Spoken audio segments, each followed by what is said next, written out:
What does it mean to complete the square? I've talked about this before in prior videos, but I think it's worth having a video of its own. So in general, completing the square can be used to turn a quadratic function from standard form to vertex form. So let's do an example. Let's say I have y equals 2x squared minus 5x plus 6. Okay, let's complete the square. So, what's the first step? Well, you take a look, and if there's a number in front of your x squared, like there is here, we factor that number out of the first two terms, whether it goes into both numbers evenly or not. So, let's factor out the 2. And you're left with x squared minus, well, 5 divided by 2 is just 5 over 2, and then x. And you still have that plus 6 on the end. So you get 5 over 2 here, because if you were to distribute this 2 into the bracket, you'd get back to where you started, right? So hopefully that makes sense. Now, the next step, we rewrite what we have, just like this. But now, I'm going to add and then subtract a special number here. So I'm going to add a number, and I'm going to subtract that same number, because I have to subtract a number if I add a number, right? You're not allowed to just add numbers willy-nilly, so in order to add something, I have to subtract it as well, because then it's like you added 0, you didn't really change anything. And of course, your plus 6 is still on the end here. Now, what is that special number that goes there? Well, to figure that out, all you do is take this middle number here, negative 5 over 2, you divide it by 2, and you square it. Well, let's do this work on the side. Negative 5 over 2. If you divide that by 2, you would get negative 5 over 4. And then you're going to square it. What's negative 5 over 4 squared?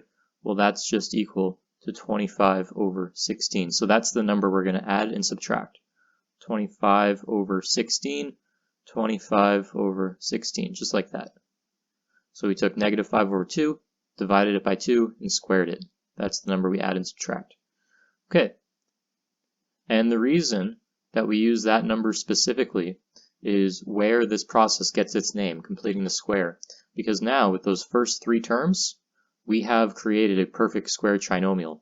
All I have to do is remove this last term by bringing it to the outside. So let's do that.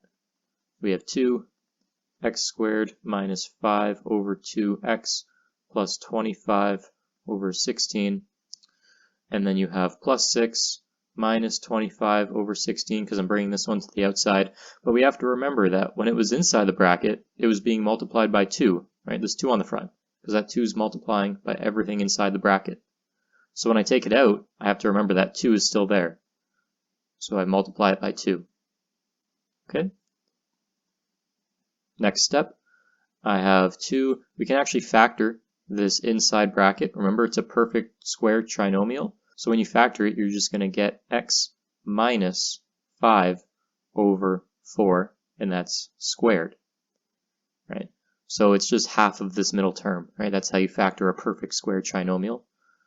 You can also think of it like what 2 numbers multiply to this and add to this, and you get negative 5 over 4, negative 5 over 4. So it's x minus 5 over 4 squared. You can think of it that way as well. Okay, and now we just have to add these 2 numbers together. So I'm going to make a common denominator for these 2. So what do we have? Well, 25 times 2 over 16, that can simplify to negative 25 over 8. And plus 6, you could put that over 8 so that it becomes plus 48 over 8. And if you do 48 minus 25, you get plus 23 over 8. So this is just my work on the side to add those 2 fractions together. And now this would be your final answer. Right? We've completed the square, thus transforming our standard form into vertex form.